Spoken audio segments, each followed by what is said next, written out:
Hello friends, greetings from Pristine. This LOS required that candidates should be able to demonstrate the use of pro forma income and balance sheet statement. So what is pro forma income statement and balance sheet statement? Pro forma balance sheet and income statement are forward-looking financial statements prepared in advance of a planned transaction such as mergers and acquisition, change in capital structure or new capital investment. So the performance statement summarizes the future state of a company or project based on its current financial statement as well as assumptions related to future business conditions.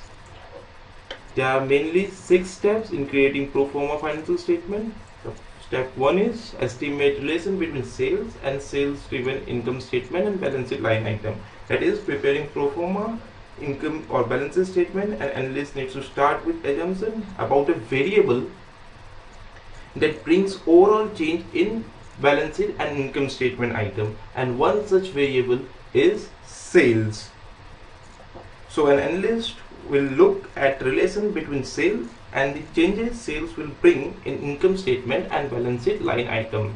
Second, analysts need to estimate financing cost, tax rated, future tax rates, future cost of borrowing. Third, the analyst needs to forecast the future period sales. And fourth, the analyst need to estimate the changes in sales driven account based on this forecasted sale. That is forecasted sales for future period along with the relationship found in step 1 will be used to estimate changes in sale driven account. That is changes in income statement and balance sheet line item which are affected by changes in sales. Fifth, you need to estimate the fixed costs that are required to run the operations, and in this final step, which is the 6th step, he will club all these estimates he has made to prepare pro forma income and balance sheet statement.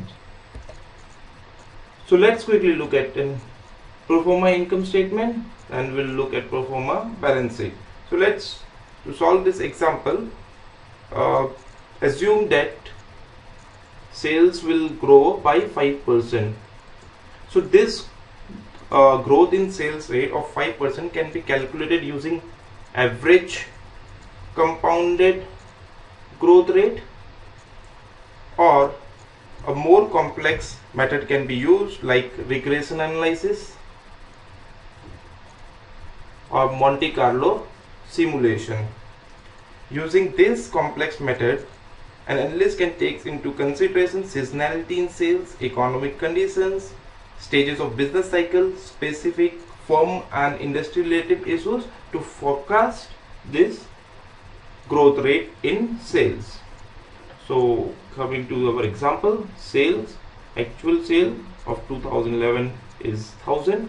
So the forecasted sale is growth in 5%. So this has become 1050. COGS, which is 50% of the sale, which will in forecasted the analyst will keep the same 50% of sale, which has become 525. Operating expenses, which are 20% of the sale, so 20% of sale has become 210. Interest expense, 10% of long-term debt. Long-term debt in the balance sheet it's given as 1000, which we'll see later. So 10% of 1000 comes to 100. Non-operating expenses, 10% of the sales, which is 10% of forecasted sales, 1050 has become 1010.50. So profit after tax can be calculated as 204.5.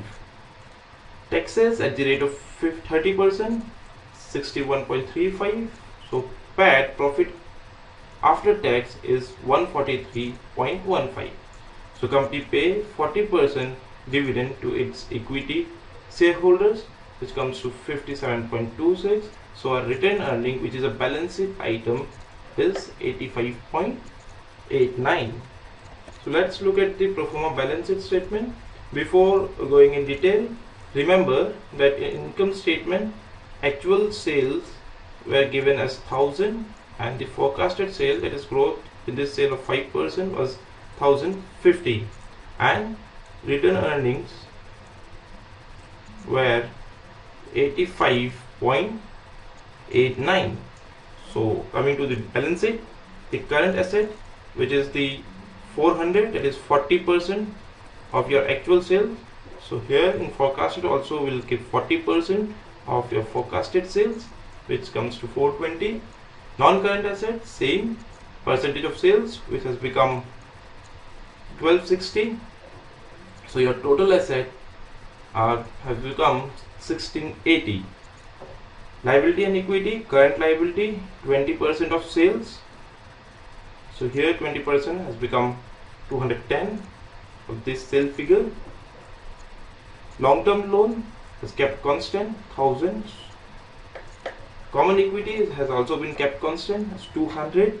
Return earning, which was earlier 200, plus the return earning which is coming from balance income statement of 85.89. So your return earning has become 285.89. So your total liability and equity has become this much. So you can see there is a mismatch between total assets and total liability and equity, which has created a surplus of 15.89. This surplus is the difference between projected growth rate in assets and the projected growth in assets and liability. So now this surplus can be used to pay your long-term debt, or can be used to repurchase equity, or can be used to finance a new capital investment. So if this surplus is used to pay long-term debt, your interest expense will reduce in the income statement, and your loan amount will also reduce in the balance sheet. So this process will be continued, this forecasting process will be continued till the time this surplus becomes zero and your income statement and balance sheet agrees. So an analyst will keep on forecasting the income statement and balance sheet, that is pro forma income statement and balance sheet, till the time this surplus becomes zero and there is an agreement between income statement and balance sheet. So let's quickly look at an example to solidify our understanding of this LOS. While constructing a pro forma balance sheet and income statement, which of the following input in the balance sheet and income statement is most likely to be changed as a percentage of sales in first iteration? That is, in the first process of your forecasting pro forma income statement and balance sheet, which input, that is which line item in the balance sheet and income statement, is most likely to change because of the change in the sales. So as we have seen in the example, your long-term assets will remain constant for forecasting. Your common equity will also remain constant for forecasting the pro forma financial statement. So the correct answer is option A. It is the assets which will change because of the change in the sales. So let's quickly look at one more example. Which of the following is most likely a reason behind the financial surplus that is created in the first iteration of a firm's pro forma financial statement? So you need to find out the reason for the surplus in the first iteration. Okay, increase in the effective tax rate? No, the tax rate is kept constant. As we have seen in our example, the tax rate was kept constant. So this is not the correct answer. Increase in return earnings greater than the increase in total asset? Yes, this is the correct option. If you remember in our example, the return earning was 85.98 and your growth in total asset was 80. That is, earlier the total assets were 1600, then in forecasted statement the asset has grown by 80, that is, it has become 1680, and return earning saw a growth of 80 here in assets, but the growth in return earning was 85.85 or 98 was there. So in the first iteration, the surplus, most likely the surplus has created because of this increase in return earning greater than increase in total assets. So your option B is correct. Increase in return earning greater than increase in total asset. Increase in COGS as a percentage of sales? No. The COGS has been kept constant as a percentage of sale for both actual and forecasted statements. So let's quickly summarize what we have learned in this LOS. We have seen pro forma financial statement, that is pro forma income statement and balance sheet, and how to prepare pro forma income statement and balance sheet. So pro forma income statement and balance sheet are the forward looking statements which is prepared in advance for planned transaction. And in preparing pro forma financial statement or balance sheet, first we need to find the growth rate in sales, which can be calculated using average compounded growth rate of say previous 5 or 10 years, or a more complex method like regression analysis or Monte Carlo simulation can be used, where an analyst can incorporate factors like seasonality, business cycle stage, issues related to industries or issues related to firm to forecast the growth in sales.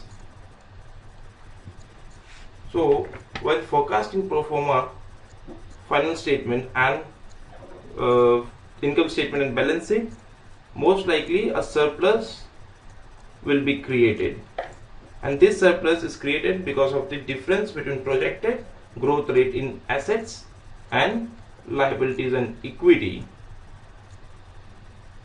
and this surplus can be used to pay off firm's debt or to repurchase firm's equity or to fund some new capital investment.